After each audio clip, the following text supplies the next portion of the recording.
hosted by Brent Fox. And I guess we gonna have a special guest. All right, this is my son, Sean, who's gonna go over here and play quietly. Okay, so as you can tell, I am a real person in a real situation. So we're gonna make the most out of it.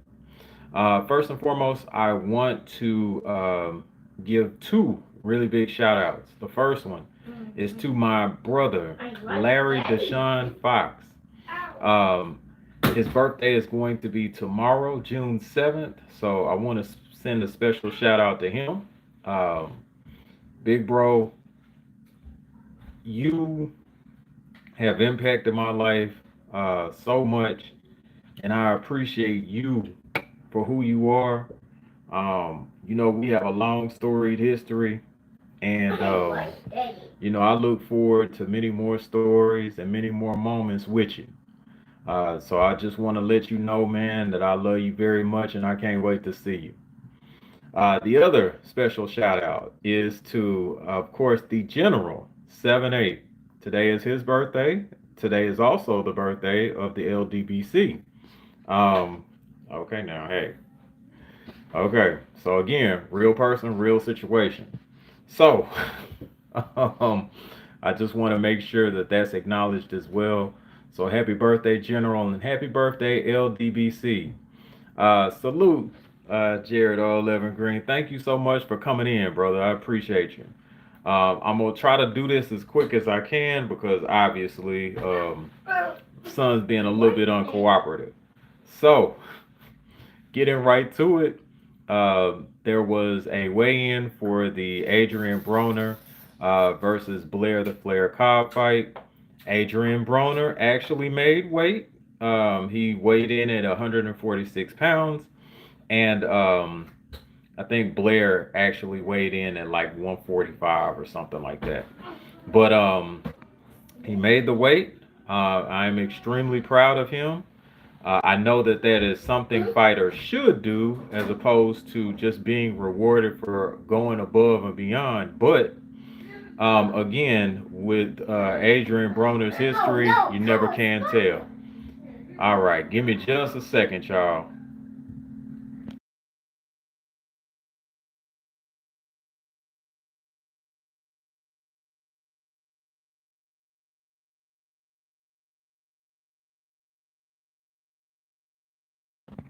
Sorry about that. Again, theme for this show is going to be real person, real situation, okay? So, um, both fighters make weight. There is a fight. That fight is going to be tomorrow night. I forget which streaming network or app it may wind up being on. I do know the fight is taking place in South Florida. Um, I as far as the actual matchup for this goes, and again, I know nothing about the undercard. I'm gonna be honest with you. I don't know who's on the undercard for that particular fight or what. I do know the main event, and that's pretty much it. But I believe if Adrian Broner does what he's been doing, which is be conservative with his punches and don't let his hands go, and he said that that annoyed him in a interview with Cigar Talk. Shout out to Najee from Cigar Talk doing the interview for Adrian Broner. Thank you for bringing that content to us, man, so we can kind of get a good understanding on where his head is. Now, having said that, um, if Adrian Broner continues to fight the way that he regularly fights since the Maidana fight, he is going to lose. The reason why is because of inactivity. He will not engage. He he tries to he is trying to fight like Floyd, which Floyd kind of has like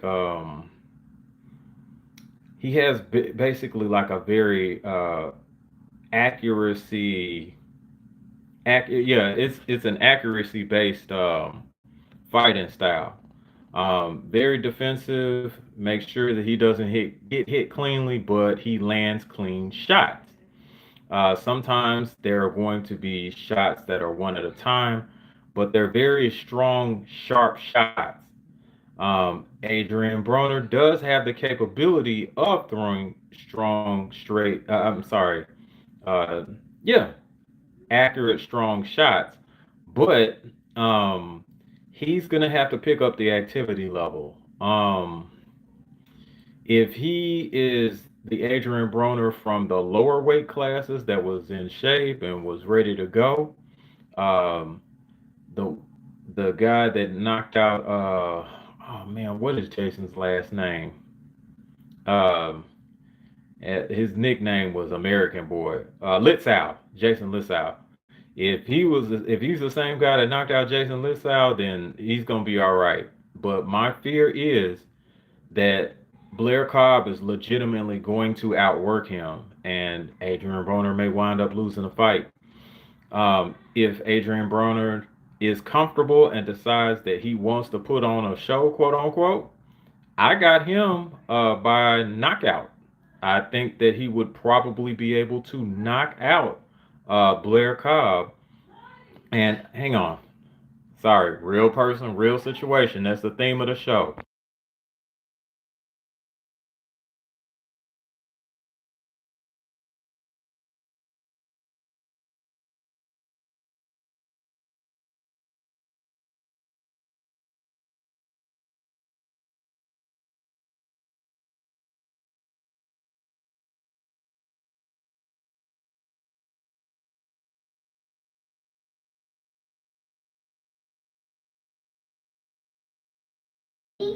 Once again, sorry about that, ladies and gentlemen. Daddy.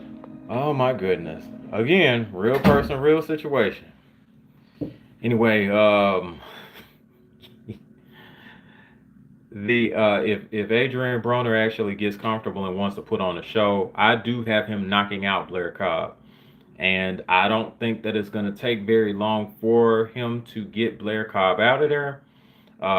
If he is comfortable and feels like Blair Cobb has nothing for him. If if he feels like Blair Cobb has nothing for him, then he can knock him out. He can knock Blair Cobb out rather. And I'm thinking probably rounds 5 through 7. If that's the case, if Adrian Broner decides he wants to turn it on and be aggressive, he can get him out of there probably in rounds 5 through 7. He may be able to get him out even earlier than that, depending on how comfortable he gets with Blair Cobb. But I got him maybe 5 to 7 because I think that there is going to be like a filling out process and a period of inactivity in typical Adrian Broner fashion. But I think once he gets comfortable, he'll go ahead, turn it on, and then get Blair Cobb out of there. Um, that's in a best case scenario. Of course, worst case scenario, as I mentioned before, him not being active and then Blair Cobb actually outworking him. All right. So an official prediction for this particular fight. Um, I'm gonna go with. I'm actually gonna go with logic this time, and not so much where my heart is. As a former Adrian Broner fan, I feel as though he's probably gonna be inactive, and I see Blair Cobb possibly upsetting Adrian Broner just because Broner's not active. Um, I think that Blair Cobb is probably going to wind up outworking Adrian Broner. And I think that unfortunately, Adrian is going to blow yet another good opportunity, much like the Mikey Garcia fight some years back. So I have Blair Cobb actually winning on points simply because he's more active than Adrian Broner. All right, so moving on to another fight. Uh, I see that Sabril Matias is having a fight on the 15th of June as well. He's going to be fighting in Puerto Rico. And that, I guess, is going to um, that's gonna go head to head with the Tank fight, I suppose. Um, that is not a winning strategy for DAZN. I'm kind of surprised that they would allow that unless the fight is sometime in the afternoon, which would be which from a strategy standpoint would be probably logical or good. Um, I do not see things going well. And I'm talking about maybe like financially wise, or viewer wise, for the Sabril Matias fight on the zone. If they're having to go head to head with Tank Davis versus Frank Martin. Don't I don't think that's going to wind up well, and I think that probably the strategists for the zone, I'm sure, know that, and they're probably going to need to make some sort of adjustment in order for them to get viewership for that particular fight. Unless, of course, they don't give a damn, and they're just gonna they're just gonna screw it up. Now, the other thing that I, of course, want to mention is this. I just saw that there was a signing from Top Rank for Vito Melanecki. Now, if you guys remember Vito was,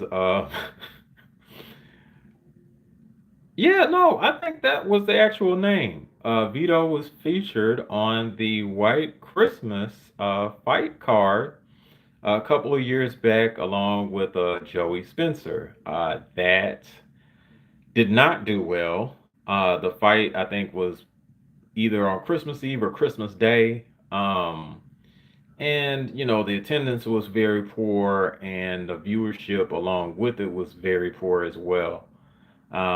You can't go up against a juggernaut like the NFL and the NBA, the two juggernauts, the NFL and the NBA, on Christmas Day. Those two sports actually dominate most of that particular day, and it's not a good situation to try to pit a sport like boxing up against it. Again, the strategists for PBC should have known that, and shame on them for not implementing something else. Um, what I would also mention is this. Top Rank is actually very good at developing fighters and getting them to certain plateaus.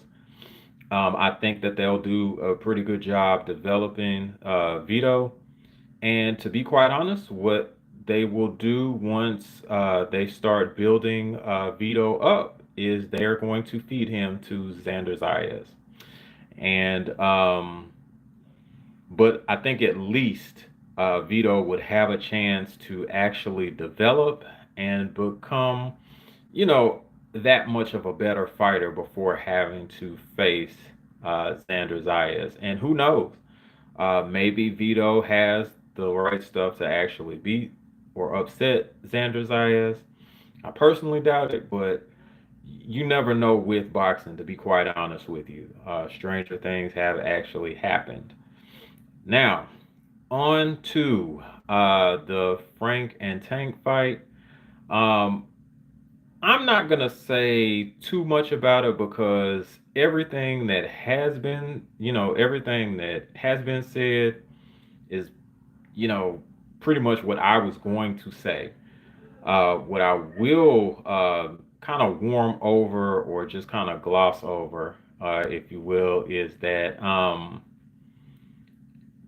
I don't understand why people think Earl Spence is a quote unquote hater when he promotes Frank Martin. If you're not supporting the fighter that you promote, then you're not promoting him and you're not doing your job as a promoter. Um, Tank has a promoter, and his name is Leonard Ellery. Um, So if that's the situation, um, if Mr. Ellerby was asked about the matchup between Tank and Frank, and Mr. Ellerby is like, "Well, hey, I got Tank winning. Are y'all gonna call him a hater too? Like, what? I don't understand that." Again, Earl is Frank Martin's promoter. Um, Frank Martin is promoted through Man Down Productions, which is owned by Earl Spence. Of course, Earl Spence is actually going to support his own fighter. The internet can be a very strange place these days. I don't understand that. That's just common sense. But kind of moving right along, that fight is actually going to be here before we know it. It will be not this coming weekend, but the weekend after. And I, for one, am very excited about that particular fight. I'm thinking that Frank does have a solid chance of actually upsetting Tank. I think that if Tank goes in there overconfident, it could wind up being much like Buster Douglas and Mike Tyson. Um, People think that okay, well, Tank handpicked Frank because of the sparring situation, and oh, Tank must have really beat him up in sparring, and that this is gonna be a walk in the park for Tank, and it's gonna be easy, and who is Frank Martin anyway, and all of that. Um, I would not count out Frank Martin, and I think one of the stereotypes against Frank is, and it's going from one extreme to the other. Either Frank Martin is a flat-footed fighter, like his promoter, quote unquote, Earl Spence is, or he's a slick black fighter that Tank is going to be able to overcome, and now people ain't going to be able to hate on him because he beat a slick black fighter. Um, if you're flat-footed, most of the time you're not going to be slick, um, and if you're slick, you show as blank not going to be flat-footed. So I don't know how to make sense of those contrasts, but hey, stranger things again have occurred. If Frank were to actually beat Tank, um, I think that Frank would probably wind up outpointing Tank Davis. If he is able, oh, wait a minute, let me stop myself. I am going to probably wind up doing a 20 by 20 for next Thursday or slash Friday, however this kind of develops. I've got real stuff going on over here, and my schedule is crazy, to be quite honest with you. Hey, Joe Townsend, man. Hey, all right, all right. Man, thank you for stopping by, bro. I appreciate you. I appreciate you. Thank you, man. Thank you. Um, but yeah, I strongly believe that if if Frank actually wins, it's gonna have to wind up being off point, and I'll give a breakdown on how that happens on Thursday with my 20 by 20 series. I may wind up having to go live like I've done now, and then I'll go ahead and give details on how each fighter can actually win their fight. There is no doubt in my mind that Tank is a heavily favored. Okay, I got you, Ryan Shea said. That ain't no bad way to go out before the injury, though. Before the injury. Um, but but yeah, I think that Tank is heavily favored to win, and I think that he's actually heavily favored to win by stoppage. So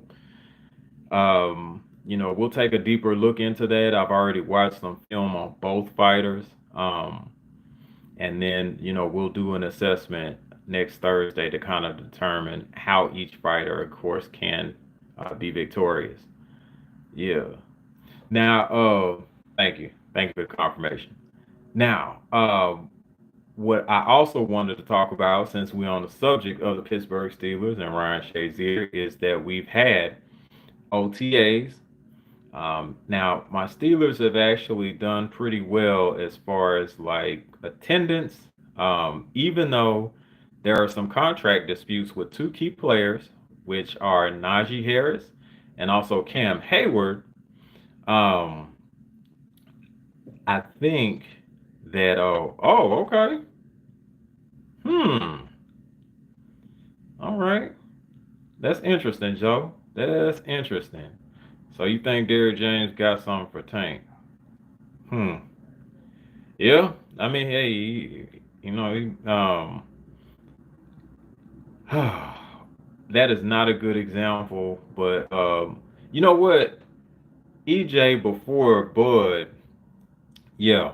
I think that teaching Frank the accurate punch placement and also helping with timing can also help beat somebody that uses timing as well or tries to wait for an opportunity. If you're placing punches accurately on somebody like that, then you can pretty much frustrate them, and then you can probably get them to overreact at some point. But that's enough of me giving the game away for free. Y'all gonna have to tune in next Thursday for more details. Um, but what I will say, getting back to my Steelers, is this. Um, I'm really excited about the growth and development of our offensive line. Um, I don't think, of course, me being realistic, I don't think that it's all gonna come together week one. All right. We're probably going to have to jail because we got so many young pieces on on that line. So I would probably say maybe about week 4 or 5, because we're gonna have enough time to try to develop and jail, because of we got mini camps next week. Then we got training camp late July, early August, and then the preseason, of course, and then it's going to roll into the regular season. Now, that's usually about what? Late July to September. So it's probably going to be like maybe 10 or 11 weeks, maybe even 12, kind of depending on when camp actually gets started in July. But yeah, that's ample time to just try to kind of gel and coagulate. But I don't think that all the kinks are going to get worked out by week one. But yeah, I think that there will be something strongly developing um, in that case, and then I think that probably by probably by week 4 or 5 in the season, we're really going to be humming on the offensive line. So I can't wait to see how that literally develops. And I also am excited about our defense as well. We got a re-signing with Cam Sutton. Barring anything drastic um, legally with him or any type of injury, he's going to be a key component to the defense, and that actually helps with our situation at slot corner, because Cam Hayward was a very strong slot corner for us when he played, the year before last. So, and let me see here. I don't know if there's testing for this fight. I wonder if Ron left some of his supplements behind. That's funny. Oh boy. Yeah, man. That Ryan is something else, and these people supporting him are something else too. Um, what I'd probably say to that is, hopefully, and I think Frank is a very clean fighter, so I don't think we have to worry about anything like that if he defeats Tank. Um, so yeah, I wouldn't worry about that. But getting back to the Steelers here, what I will mention is with our defense, now that we have like the slot corner situation taken care of, hopefully Dante Jackson can stay healthy. Um, and then of course we got Joey Porter Jr. The linebacking core is what's really exciting to me, and I think that our young defensive pieces like oh my goodness, my mind just went blank. Um, this is our guy from Wisconsin who was like a rookie last year. It'll come back to me, but I think that he will be he'll be a major contributor along with Larry Okunjobi and of course Cam Hayward. I know that Cam is working on his contract situation, but there's no doubt in my mind that something is going to get worked out, and he'll be in a Steelers uniform, ready to play Week One. So, yeah, I think that we'll probably be all right. I think every level on the defense, from the defensive line to the linebackers to the secondary, we all have we all have someone we could probably consider to be a star on each level, and that is extremely encouraging. Um, a lot of experts actually have us at the bottom of the AFC North for some reason, but you know they had us at the bottom last year, and we were not. We wound up being a 10-17 with poor quarterback play, and wound up making a playoff appearance despite the circumstances. Now that we've improved those said circumstances, and I know that we have one gentleman that has had 29 total touchdowns, and we also have another gentleman that was once a record-breaking rushing quarterback, and was also pretty good at pretty good in some cases as far as delivering the ball. So there's a lot to be hopeful for. We have a great backfield with two backs that complement each other in Jalen Warren and the starter Najee Harris. Hopefully, Najee actually has another 1,000 yard season with double digit touchdowns this year, and the Steelers have no other choice but to try to either get an extension done for Najee or, yeah, you got to get an extension done for Najee. There is no or. I think that if running back is so dispensable and all this other stuff, then hey, yeah, you can try to find someone to do it. And I think that if you make the mistake of allowing Jalen Warren to carry the majority of the load, um, it's not going to go well. I like Jalen Warren, of course, very explosive back. And he does complement Najee well. But the reason that I'm saying that he complements Najee well is because if you ask him to actually carry the load on the team, then and you know, and the fact that he has fumbling issues is kind of scary. So if you could accompany that with the workload that Najee actually had his rookie year, I don't think that makes for a good combination. I think that Warren probably would put up good numbers, but I think that unfortunately he would be often injured and not as effective as he once was.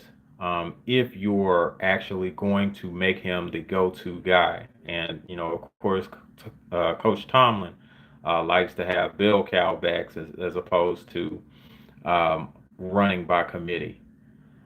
All right, so I think that is actually going to do it. So, thank you all so much for tuning in to another edition of It's Just Me, hosted by Brent Fox. And I will see you all next week.